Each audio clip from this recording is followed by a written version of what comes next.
Welcome to Trifecta Collective, Finding the Root with Megan and Shannon, the podcast, where we dive deep into all things health and wellness to help you find health and healing inside and out for now and forever.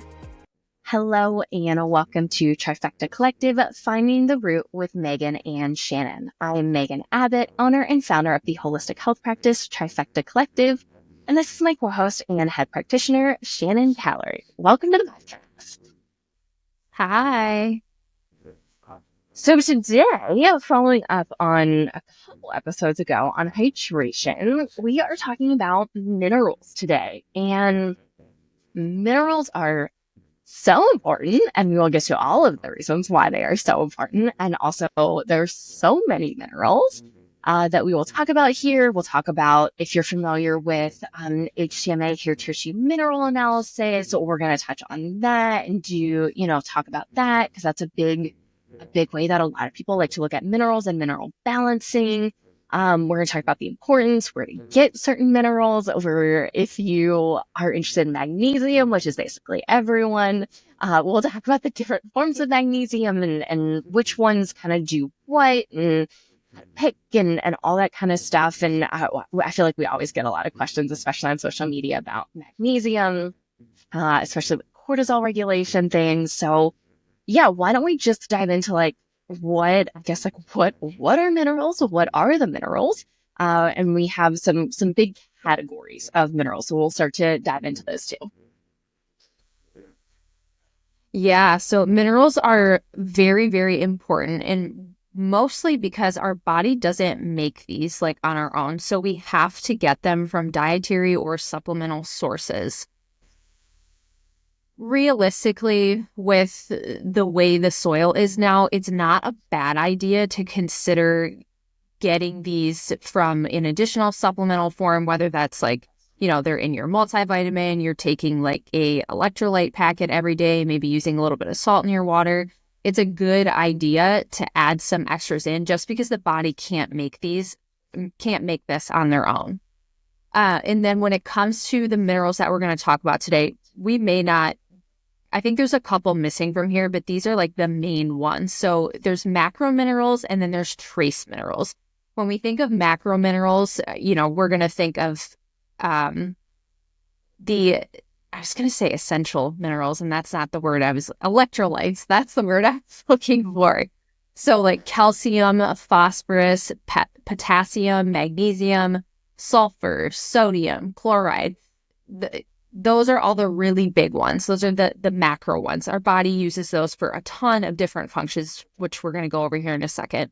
And then we have the trace minerals. So those are iron, boron, chromium, iodine, manganese. I always mess this one up. Molybdenum. I think that's how you pronounce it. Selenium, silicone, zinc, lithium, copper, and there's a couple other ones too that aren't listed, but those are probably the ones that you hear talked about the most. Yeah, and all of the. Go ahead. Go ahead. There's a little bit of a lag. Okay. Yeah. And, I think some of these trace minerals, we will dive into a little bit deeper here today too, because there's some really important ones. Big ones I think of are the zinc and copper. Even, lithium plays a really big role in mental and emotional health. And so, things like selenium, iodine, those are really important for thyroid health. So we'll kind of we're not going to touch on all of the trace minerals to do a deep dive, but we'll definitely touch on a few of these bigger ones a little bit more. Yeah. Yeah. So just to give you guys an idea of how important these both macro and trace minerals are, is both of these act as cofactors for enzyme reactions in the body. They play a role in maintaining the pH balance in the body. They facilitate the transfer of nutrients throughout the body. They help with proper nerve conduction, tissue growth. They play a role in hormone health, digestion, in structural and functional support of the body. So there's tons of stuff that these minerals are doing throughout the body. And it's also, we'll get into this a little bit more when we talk about the HTMA testing, but minerals are really kind of a game of cofactors. Like, it's not just about one specific mineral. They kind of play into each other, and we need multiples to make sure, things are functioning right. It's not just about one. Exactly. And it really, for a lot of these, it comes down to ratios. And when we start to talk about the HTMA, we'll talk about these and why some of the levels don't even matter as much as the actual ratios of these some of these minerals to each other, and they signify different things. And we'll talk about that. The other thing I wanted to touch on before we move on, and I feel like in the last week or so, I've all of a sudden seen a resurgence of this. I don't know if it's like I saw one post and now I'm seeing like, a whole bunch of posts come up about this, but about pH and doing like pH diets and drinking, certain types of water to help with pH. Like, here's the thing, like, this has been around for a while. Our body is supposed to regulate itself, and our body just like naturally regulates the pH. And if we're too acidic, if we're too alkaline, like, this becomes an issue. But our body has checks and balances for this. And what we often see is when people start to artificially or externally start to mess with some of this pH stuff, especially all the alkaline stuff. And I know it's starting to be promoted a lot for like perimenopause and like get alkaline and make sure your pH and drink alkaline water and da. And here's the thing, like, our body's naturally supposed to do this. And when we can get into some real trouble when we start to really mess with some of these things. And looking at, if you are concerned about your pH, which sure, let's take a deeper look. Let's look at the bigger picture of if we're having issues with our pH, like, let's look at minerals and what's going on with these minerals versus let's start drinking alkaline water and doing all of these, weird, trendy biohacking stuff. Like, our body is really smart given the right tools, and minerals are a big tool that our body uses for that. So I just wanted to bring that up just because I've randomly started seeing a lot about that. Yeah, it's funny you mentioned that. We were away this past weekend, and I saw in an alkaline market or store when we were out. And it's so hard for me to not like just roll my eyes a little bit, because it's exactly what you said. If your body is too acidic or, whatever, why? We always have to be asking the why to figure out like what's going on, because clearly there is some imbalance going on in the body to lead you to that point. So again, we personally feel like that is just another potential marketing tool to sell products, and, just another hype thing that's kind of like a Band-Aid fix for most people. And I get it. Like, it's social media. Tons of that stuff is promoted all the time, but just, it's important to remember to like logically think through this and remember that our body is very, very smart, like Megan was saying. And realistically, if everything's in balance, the body would naturally balance that out on its own. Yeah. And I would just caution just in general, because I know there's so many health and wellness products out there around this topic and many, many, many others. Like, look, when it comes to these, when we have chronic issues, there is no quick fix. There's no magic pill. There's no magic supplement. There's no magic water bottle. There's no magic mat or thing that's going to like magically fix you. Now, if you've got some extra money and you want to spend some money on some biohacking stuff to just like pick it up a little bit, yeah, for sure. If you're doing, bigger protocol work, I know Shannon and I have both invested in like a sauna, and there are various tools like that, which once again, it didn't fix anything. It is a tool to help support through a specific process. And there's, still a lot of value and a lot of health benefits from sauna use on a regular basis anyways. And if you've got mold and heavy metal issues, just doing the sauna isn't going to fix all of your issues. Yeah. Yep. So just something to think about. I'm glad you mentioned that there. I have seen a rise in people talking about that again. So I think it's good that we covered that. Yeah. So a couple things that we wanted to mention too when it comes to minerals, specifically just three that we're going to talk about here. There's certain things that can inhibit the absorption of certain minerals. So for example, when we're talking about iodine, different toxins like chlorine, fluoride, bromine, all of these things can displace iodine in the thyroid or inhibit the absorption of iodine. So, that one's pretty general in the sense of thinking about like toxins that we're exposed to, toxin overload in the body. Of course, it's going to inhibit the way our liver works and all these other things. But specifically when it comes to iodine, that is something that can happen or that can inhibit the absorption of it.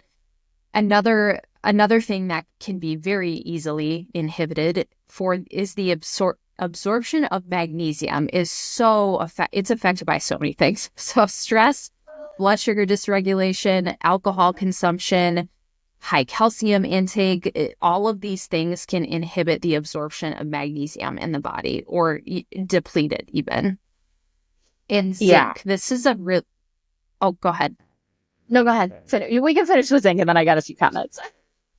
Okay, yeah. So zinc is a really important one because it plays such a role with maintaining our stomach acid levels. And of course, that's super important because the way we digest our food, how much stomach acid we have, that's like a first line of defense for our body.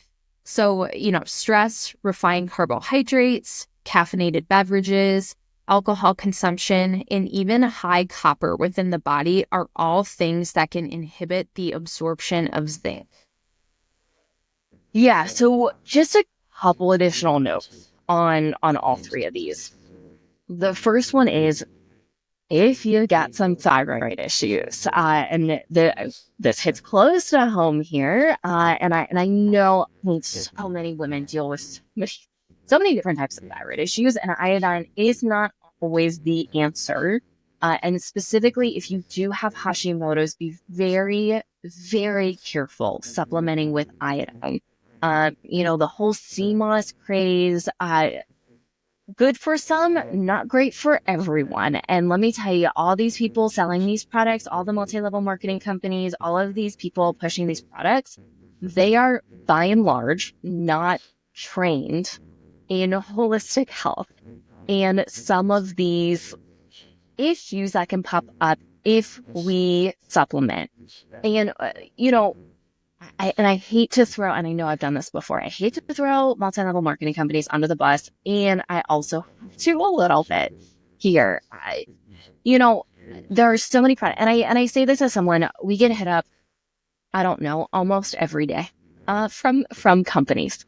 Literally almost every single day, we get at least one email, if not multiple emails or messages on social media platforms, trying to do affiliate marketing or trying to recruit us to some multi-level marketing something. And, I've talked to enough of these people, especially way back in the day, from quite the variety of companies. They are not trained, unless they're specifically trained in holistic health before getting into some of these companies.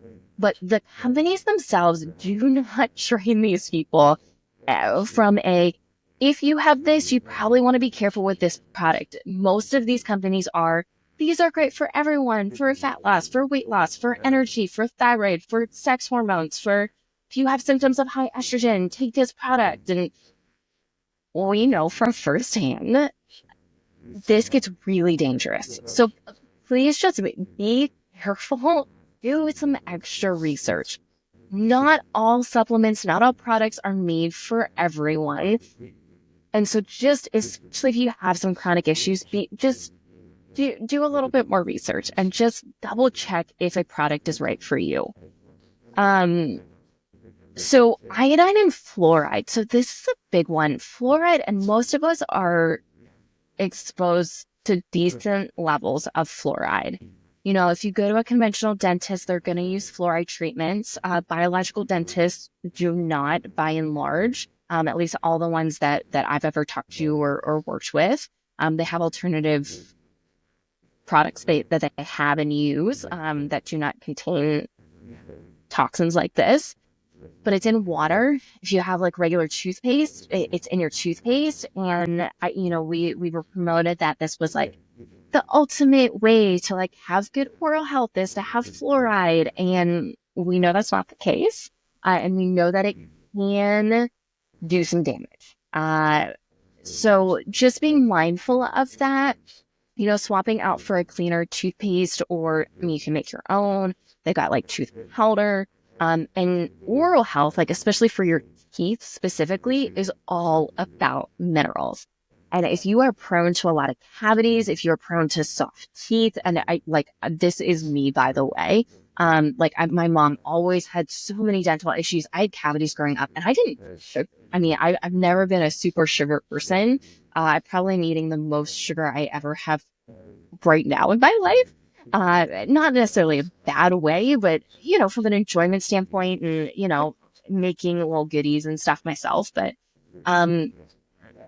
this can get really dangerous. And, for me, I use a toothpaste without fluoride. I still do use a toothpaste, but I have a mineral rinse that I use that, man, like I've reversed a couple of cavities that have shown up that I said, hey, let's not do anything with these. Like, give me 6 months. Let me see if I can reverse them. I have. They also, I will say, they weren't super deep. They weren't like crazy cavities. So that is something to take into account. My teeth also got way worse when I was having all of my gut issues. And now that has been fixed, like that goes a long way. So just like how to keep that in mind, that really oral health, specifically for our teeth, and I'll even say like probably for our gums too, it's really about minerals and mineral balancing and making sure we have enough minerals to keep our teeth really strong and healthy. Yeah.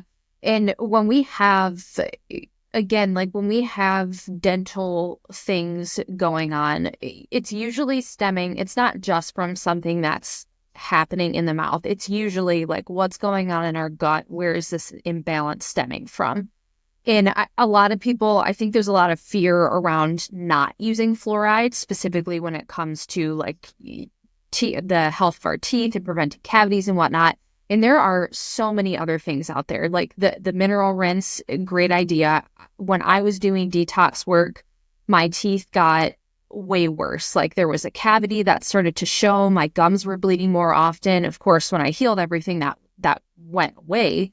But we can also use something called I may be pronouncing it wrong. Hydroxyapatite, I think is how you say it. That's a really great substitution when it comes to like enamel health, preventing cavities, reversing cavities, even though we're not technically allowed to say that, but you get the idea. There's some other things out there that we can use, and definitely making sure that we are doing some type of toothpaste with minerals included, or a mineral rinse mouthwash after, is a really good idea. And not only that, but there's a lot of research out there on fluoride at this point and how it affects our brain health, it being a neurotoxin. So it doesn't only have to do with displacing iodine in the thyroid. There's lots of info out there about that. Yeah. So super, super good information. The next thing I wanted to touch on is magnesium absorption. So, magnesium, and I guess we could get into all of the forms of magnesium at this point, but, especially if you've been really stressed for a significant amount of time, one of the things that can happen is it can be really hard to absorb magnesium. And, magnesium glycinate is one of the most common forms of magnesium that we will recommend. For most people, it is a great starting point when it comes to magnesium. Super helpful when it comes to sleep and mood, good for brain health. People who are prone to a lot of headaches and migraines can be very supportive and very helpful, in that magnesium deficiencies can play a role here. And I also know that, once again, if you've been depleted of magnesium for a long time, sometimes supplementing with like a capsule or pill may not be the best option, and it can be challenging to absorb that. People can have quote unquote adverse reactions to magnesium supplementation. We've seen it. We don't see it a lot, but we have certainly seen it here in the practice. And there's a lot of forms of magnesium, different types, and then also like different forms of magnesium. And one of the things that can be very helpful is doing a magnesium spray. If you've ever taken a magnesium supplement and maybe you had an adverse reaction, maybe it actually made you like super awake and alert, or maybe it gave you a headache, even at a low dose, doing some sort of topical magnesium, that could be an Epsom salt bath. That could also, for me, I always have magnesium spray on hand.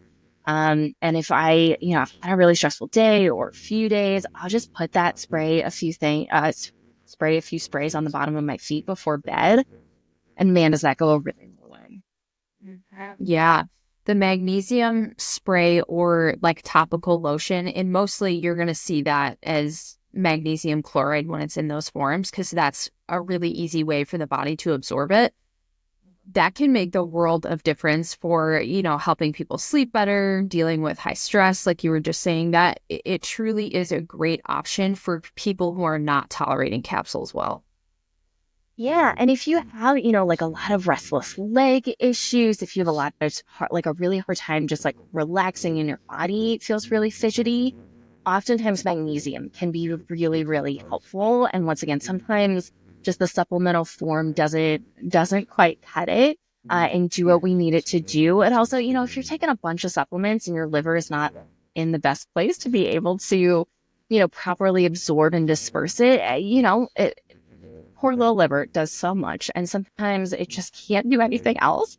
And so doing it something topical through the skin can be just a different option. It doesn't have to go through the liver quite as much and doesn't put as much pressure on the liver, which can go a really long way. Yeah, or even soaking in magnesium chloride, which for Epsom salt, you're going to see magnesium chloride and magnesium sulfate. Magnesium chloride is a little bit more potent, especially when it comes to being absorbed in the body, going in and supporting your liver, where magnesium sulfate is going to be more just for like muscle relaxation, which is still a huge benefit and can help with like a tensed, stressed body. We see both used all the time. Magnesium chloride is typically a little bit more expensive when you're buying like the flakes. However, it's a little bit stronger, so sometimes it's worth it. Yeah. Yeah. So those are just some good options, diving deeper into magnesium here. So the two ones we're not the biggest fans of, by and large, magnesium oxide. Really, essentially no point.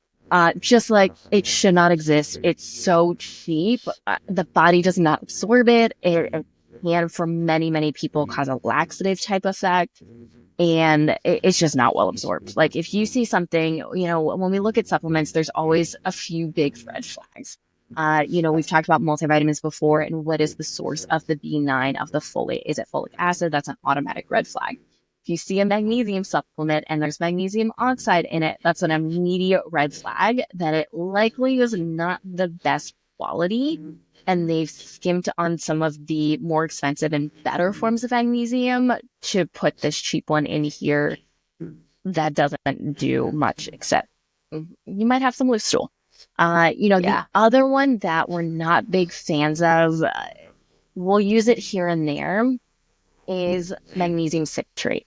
Magnesium citrate, the only reason to use this is as a stool softener. That is its only purpose. And I remember I had constipation issues for a lot of my life, and I had sleep issues for a lot of my life. And I remember one of the practitioners I worked with recommended the supplement Calm, which I don't know if it's been a minute since I've looked at it, but it used to be just straight up magnesium citrate. And I remember when I started on that, one, it did not help me sleep. And two, I went from constipated to explosive loose stool. And I was like, this is not good either. I would like somewhere in the middle. But she didn't know, and she didn't understand, which was, mind blowing to me that she was a trained practitioner who did not know this. And it was the same program that I frequently talk about that I'm not the biggest fan of because they don't train their people correctly. This is another big one here.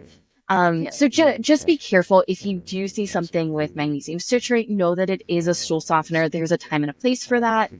If you're using it long term to help with bowel movements, not great. We obviously would like to dig a little bit deeper into understanding, why is this happening, and let's support those mechanisms versus let's just give you something that's going to cause loose stool. Yeah. I can't tell you how many different practitioners I worked with that gave me magnesium oxide and magnesium citrate just to, the purpose was to move the bowels, but it never went further than that. Like, they expected me to stay on that and use it. And again, if that's happening, like, it's okay if we're using it for a short time, maybe while we're doing a detox protocol. But the whole point is we need to figure out why you're not going to the bathroom, not the Band-Aid fix, even when it comes to supplements. So, and then just because you had mentioned the Calm supplement, I want to talk about a better version. So there's a form of magnesium called L-threonate. This is really, really great for brain health, nervous system regulation, depression, anxiety. This specific form crosses the blood-brain barrier. It's also good for migraines. This would be the form that, and sometimes magnesium glycinate, that I would recommend when it comes to like nervous system health, trying to get some extra support when it comes to stress. This is much, much better than like the Calm supplement. I know it's nice because you can drink it in powder form, but ultimately this L-threonate form is going to be so much more effective for your body. Yeah, so just like to be really clear, this is the only form of magnesium that crosses the blood-brain barrier, which is really important to understand that it is the only form. It is also more expensive as a result. Yeah. So, Life Extension has a good one. I've taken that in the past and really liked it. Once again, by and large, if you find anything with magnesium L-threonate, it is going to be more expensive just because it crosses the blood-brain barrier. So just be mindful of that. You may also see it in, there's a handful of supplements that I've seen clients on for ADD, ADHD type of symptoms. Magnesium L-threonate is a common ingredient in a lot of those for good reason. So it can be helpful for focus and cognition, among the other things as well. For some, I wouldn't say it's for everyone, but for some people, it can help a little bit with that. Especially if you feel like, especially from an anxiety perspective, like your brain's a little all over the place. Sometimes that magnesium L-threonate can help a bit and kind of just bring you back into a little bit more centered position. Yeah, that's a really great form of magnesium. So, and there's so many. We'll talk about two other ones here. I know there's a couple more. I don't remember them off the top of my head, but magnesium malate is another one that you have probably seen. This isn't a bad form, but it's just not, it's not the best form. So this magnesium malate can be a little bit like stimulating, energy boosting. So if you are using that, I would recommend using it earlier in the day. It can help with pain and raising whole body magnesium levels. I make my own electrolyte mix, and I actually use, for the magnesium, I use powdered magnesium malate. It just seems to work really well. It dissolves easily, and I like that one. So, it's not going to be the top one that I would recommend in supplement form just because there's so many better options, but it is a form that's out there. And then we have magnesium taurate, which this is really good for blood sugar regulation. Again, not one that we often recommend, but it's there. There's some benefit to it. Yeah.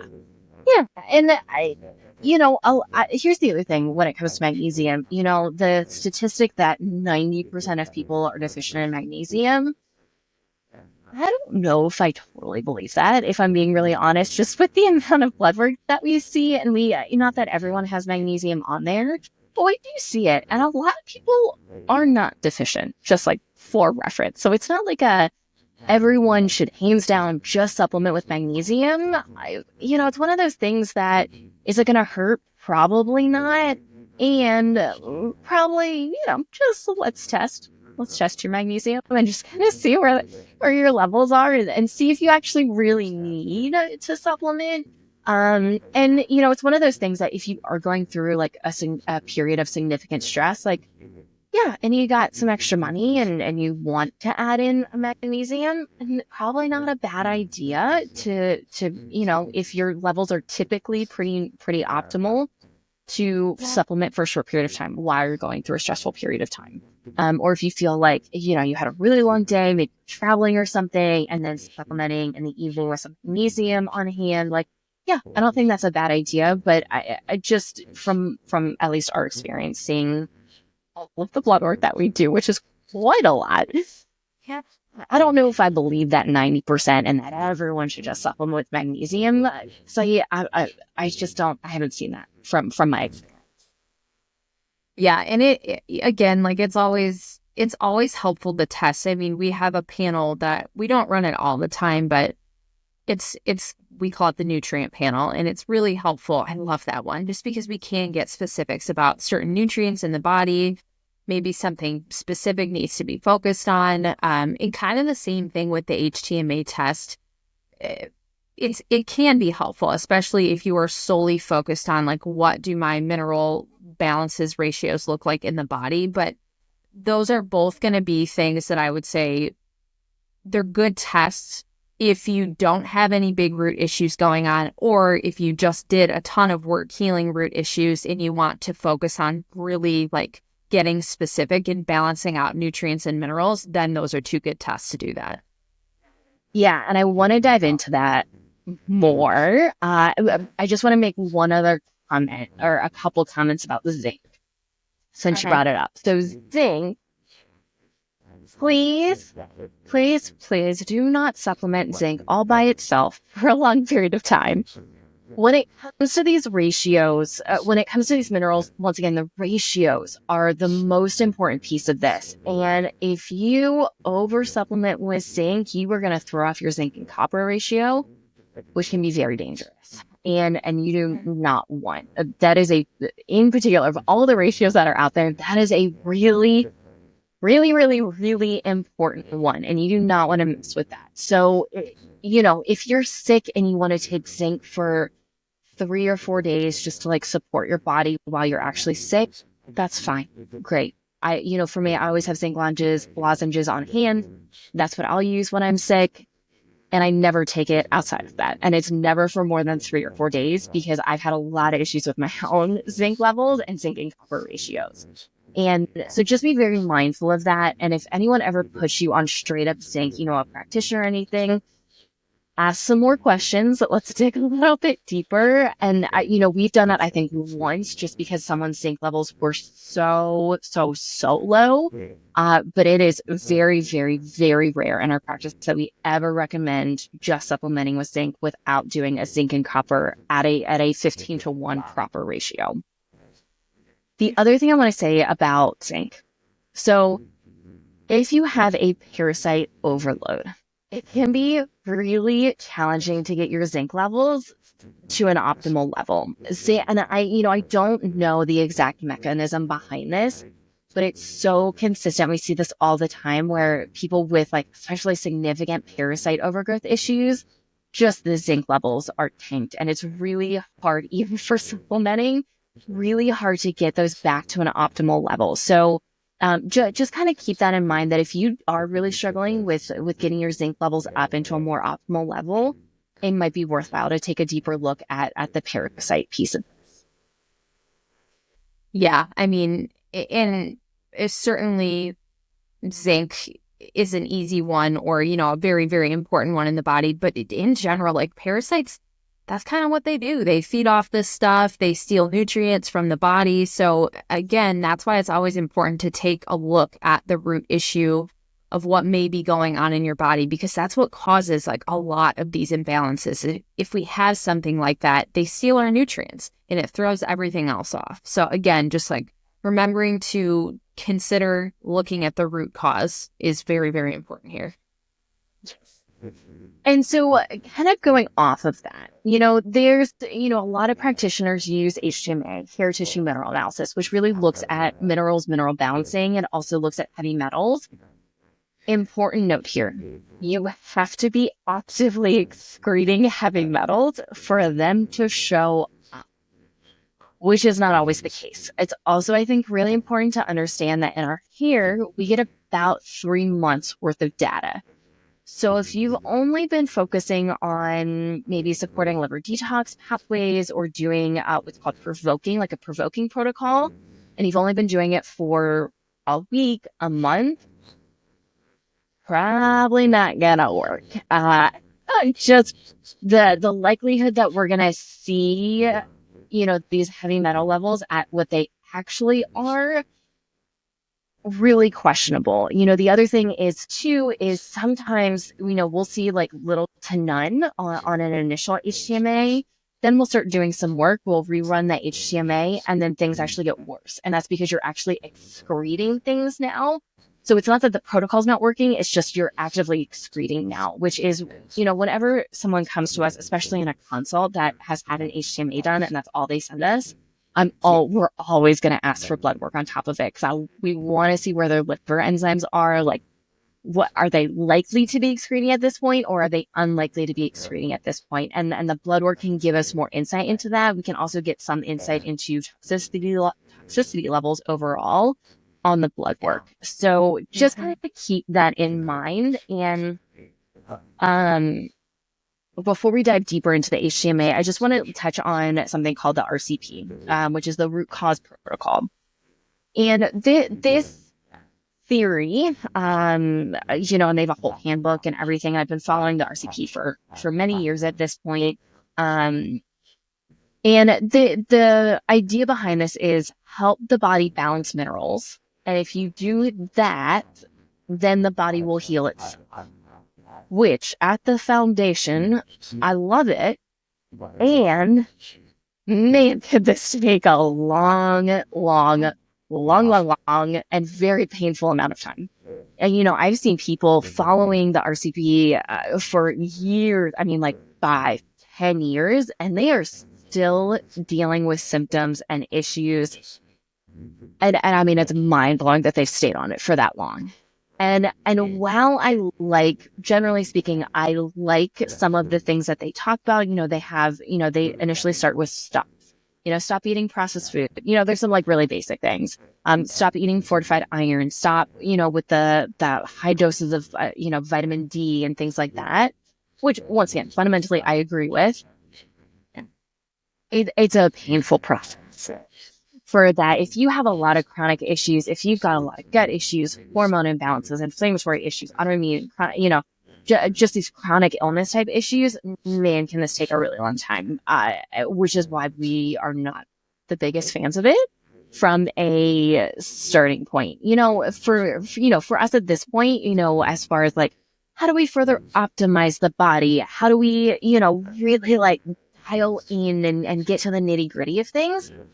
That's where some of this can really be helpful and come into play and help continue to optimize our overall health because, minerals are super important. Mineral balancing is super important. And you can go through a lot of painful processes and just for us, what we think is unnatural, unnecessary suffering for an extended period of time just by doing this. And once again, we think there are better ways to do this. So just if you're not familiar, certainly it might be worth a look. And it's a lot, just in how they do it. And I know they've recently made some changes, which, they used to recommend everyone supplement with beef liver, which is a huge mistake. And everyone get blood donations, which I also think is a big mistake. And there were just some big things, and some of these have shifted, some of them haven't. So just kind of keep that in mind that if you're looking for, really let me dial and nitpick some things, it might be worthwhile. And if you're going through some big stuff, you might spend 5+ years and not get to a lot of places. So just kind of keep that in mind. I just don't think it's worthwhile.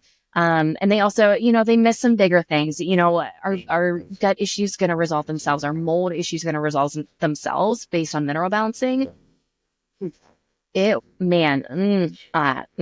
Probably not. Probably not. Yeah.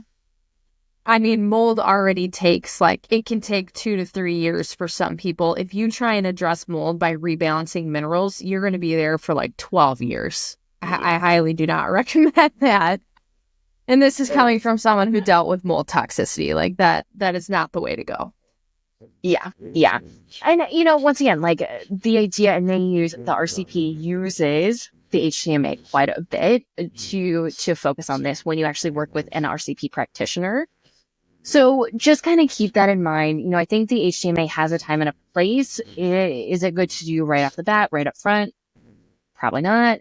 Once again, for us, in our own healing journey, getting, blood work once or twice a year, maybe a little bit more depending on what we're dealing with. Getting an HTMA test on once a year. Yeah, not a terrible idea if we want to spend some extra money and looking to do a little bit extra optimization. And it doesn't look at bigger root causes. It's just another tool and way to symptom manage because it's going to look at blood sugar, adrenals, thyroid. Yes, once again, yes and no on the heavy metal piece, but it also doesn't give us, really good insight into gut health and the immune system and, other types of nutrient deficiencies and things like that. So if someone's only using the HTMA, probably ask some more questions and just dig a little bit deeper into making sure that you're not being just symptom managed, that they are looking at the bigger picture and bigger root causes, knowing that thyroid issues, adrenal issues, blood sugar dysregulation, these things are symptoms and not big root causes. Yeah. And let's get in a little bit to some of these ratios that we can find in the HTMA and how they can be helpful. Again, this test isn't just for identifying heavy metals in the body. There is more than that, but not so much for root causes. So some of the ratios that we look at are, the first one that we have on our list here is going to be calcium to phosphorus ratio. And this really has to do with how well is the nervous system in balance? Is your body in homeostasis when it comes to the nervous system? That's kind of what those two minerals can identify in the body. The second one is going to be sodium and potassium, which there's a lot of roles to sodium and potassium in the body. But really, when we're looking at this, we're looking at what does inflammation in the body look like, your vitality in the body and whatnot. So that's kind of the big thing with sodium and potassium. The next one is going to be calcium and potassium. And this one really gives us an insight to what's going on with your thyroid. How's your thyroid health? How's it functioning? And then we also have zinc and copper, which again, kind of talking about hormones here, stress levels in the body. It's going to give us a good indication to what's going on in those areas. And then same thing for sodium and magnesium. This is really good for identifying adrenals and, how are your adrenals doing? Are they stressed? Are they overfunctioning, underfunctioning? We can get a lot from that ratio. Then we have calcium and magnesium, which is really good for information on blood sugar regulation in the body and how that's looking. Another big one is going to be iron and copper, which can be really helpful for identifying infection in the body. And then we have copper and molybdenum. And this can help us identify if there is a copper imbalance in the body or, how much oxidation is happening in the body. Yeah. And once again, we actually can't get most of this information from blood work. And I know.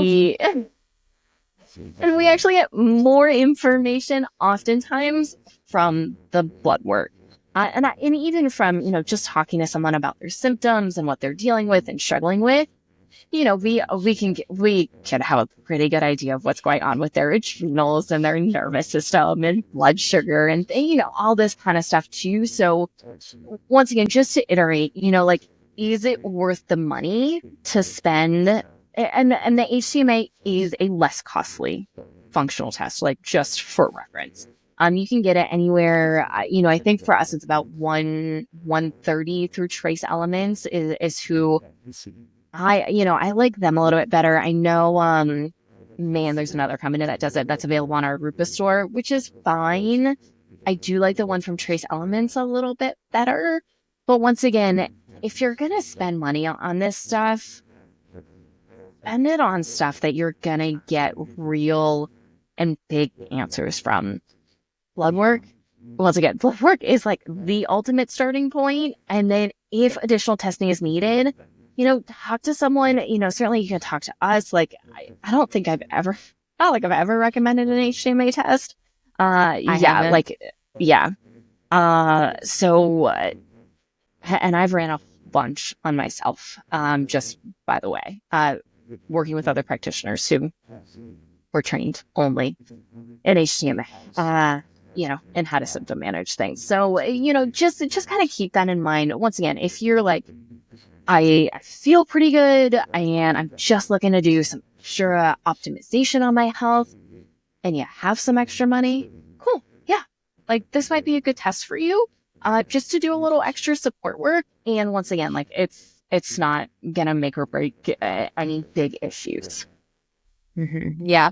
This was probably one of the first tests that I learned how to like read and run when I got out of the NTA. And, sitting here, like talking about it now, going through all the ratios and whatnot, we really can see a lot of this in your blood work. And even if,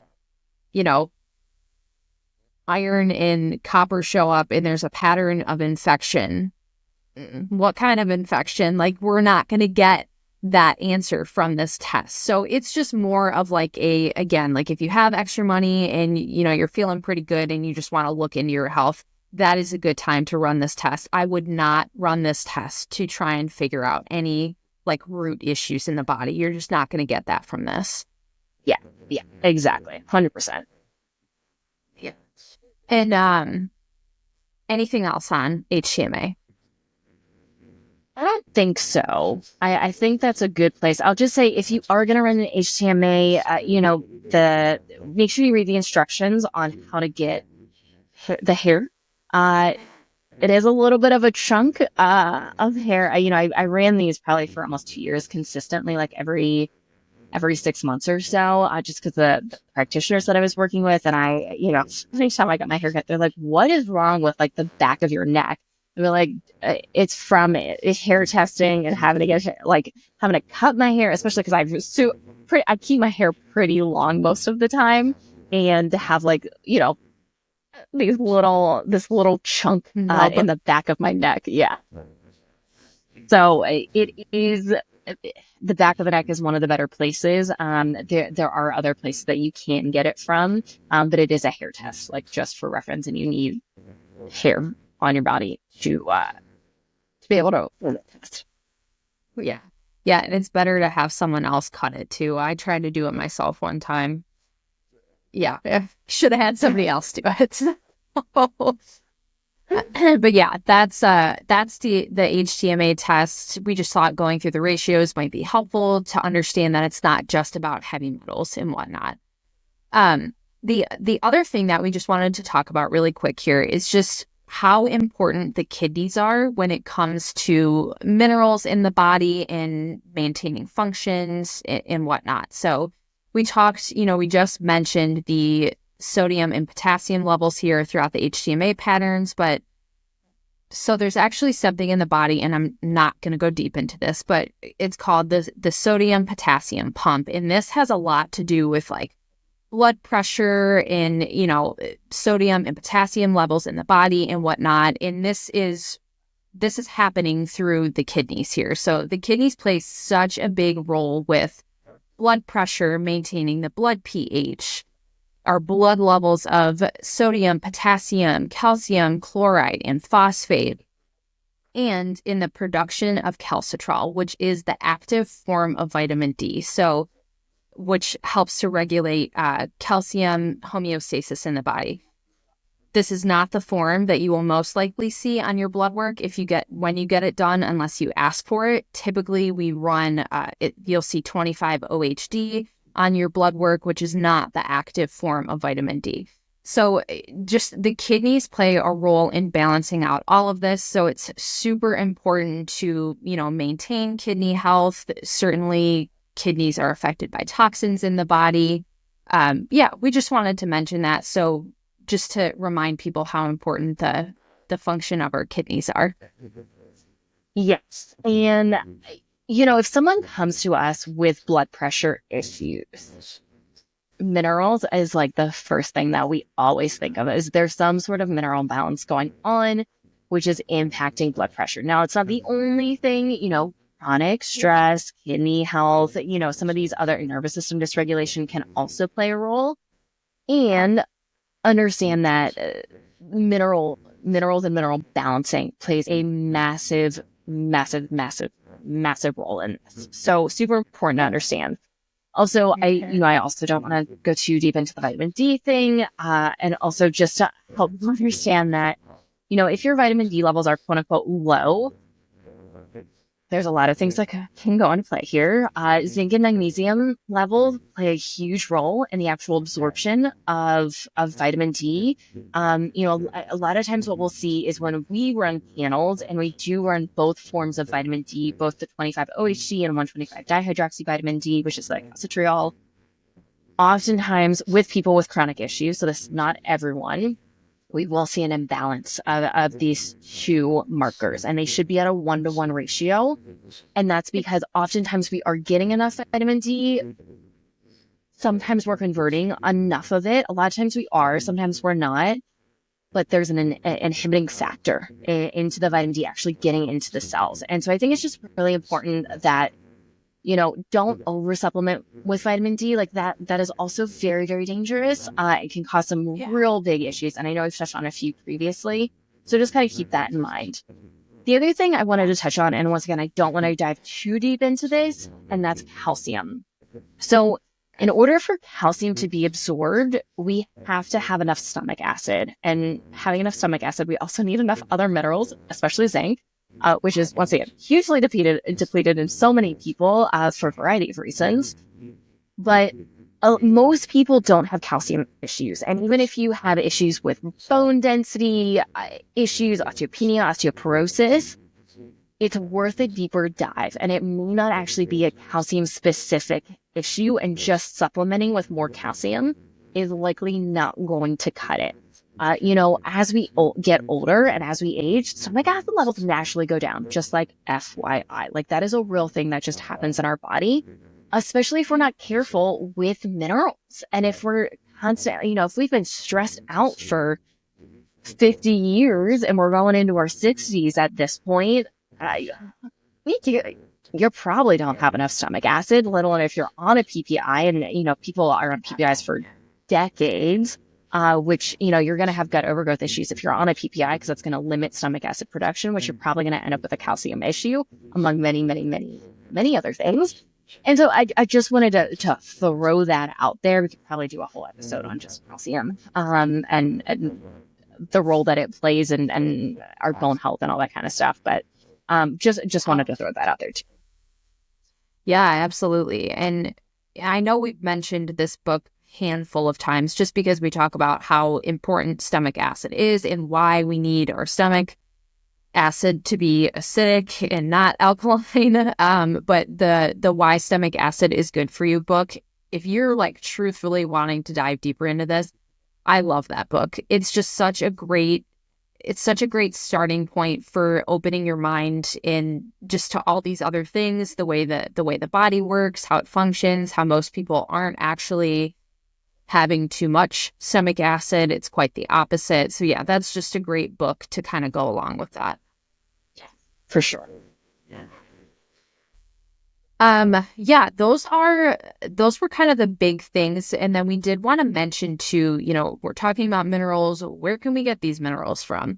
We did talk about this a little bit in the hydration episode, but leafy green vegetables is a great place. Again, soil quality is a little bit different than it used to be, so you're not going to get everything that you need from that, but certainly making sure you have leafy greens in your diet, it's going to be helpful. sea salt, a good quality sea salt is also a great way to get this. Seaweed, seafood, anything that's in the ocean, you're going to get some minerals from that. Bone broth, another great place to get minerals from. And then, of course, we have like our supplements. I would say maybe not most multivitamins, but some multivitamins, you're going to get these minerals in there that you need. The electrolyte packets, which we kind of talked about last time, but just to touch on it again, there are tons of good ones out there. Just check the ingredients. We want to make sure we're not defeating the purpose by like having tons of natural flavors in there, fake sugars, things like that. Just try and have the fullest ingredients that you can, sodium, potassium, magnesium. We always recommend getting the ones without the flavoring in it. If they're coming from like natural flavors and whatnot, that's just going to be the best for your body. Yeah, exactly. I'll also say, and I know not everyone loves seafood. For zinc specifically, just on some of the big ones that we've talked about, oysters are super good. Organs, like organ meats, are also, super, super, super good and full of all kinds of vitamins and minerals and really good things for the body. Once again, like I know we've touched on this before, but if someone does come to us and there is a true need for supplemental iron, oftentimes we'll recommend, organ complex, liver, spleen, things like that, because there's not only are you having naturally occurring iron, but also all of the cofactors needed to absorb the iron, many of which are minerals, especially zinc and copper, play a really big role. Once again, if you're deficient in zinc, you're going to have a whole host of issues. Iron absorption can also be another really, really big one. So just be mindful of that when it comes to it. So yeah, just eating a variety of foods. And for most people, it's not a bad idea to supplement with like a multivitamin that also has, some multi-minerals in it. I'll also say, I personally like, and I know I've talked about this before, the Shilajit gummies from Organifi are packed full of all kinds of trace minerals. I have noticed a big difference in energy, focus, cognition when I'm taking those consistently. And I the serving size technically I think is 2 once or twice a day. I do 1 once or twice a day, kind of depending on the day. I don't feel like I need 2 once or twice a day necessarily. But that's a really good option. Organifi has good ones. I know Shilajit doesn't taste good just by and large, and the Organifi ones are okay. They're not spectacularly tasting by any stretch of the imagination. They're tolerable, in my opinion. And also, once again, Shannon shared this before, but you can also have detox reaction from it if your body's not quite ready for it for whatever reason. So something to think about. Everyone's different. Everybody's different. So just always keep that in mind. Yeah, that was my experience. I knew I still had some heavy metal work to do, and I took those, and it was not good. It wiped me out for a couple days. So yeah, just same as everything, no one supplement is going to be good for every person at, certain times, but I'll keep you posted because I'm doing my heavy metal work right now. So I'm very excited to see, like, once I get done with it, can I tolerate them again? Can't wait to find that out. Yeah. So, get them from food where you can. And also, once again, just understand that sometimes these things can be harder to get from food nowadays just because of the quality of soil and so, a variety of factors here, which is why for most people, if we're going to recommend one supplement long-term, it's probably going to be a multivitamin. And most of the multivitamins we use to have like a multi-mineral component to them. And none of them have iron in it, which once again, just important note here. So yeah, I think that's good. If you are looking to boost, zinc or calcium or magnesium, yeah, you can absolutely do these food first as well. I think it would be super boring to go through each one. I do have notes up if we do really want to do this, but go through like a series of, or just a list of foods, where some of these big minerals can come from. But once again, I think that's boring. You can also do just a real quick Google search, and just be like, what foods have zinc, what foods have magnesium, and just, supplement, you increase those kind of foods in your diet, as needed. Yeah. Yeah. And then just a reminder too, like if you are a person who has chronic conditions going on that you've struggled with for a long time, I would absolutely recommend adding in, like a multivitamin of some sort without iron, just to get some of these minerals in, because you are most likely depleted in them.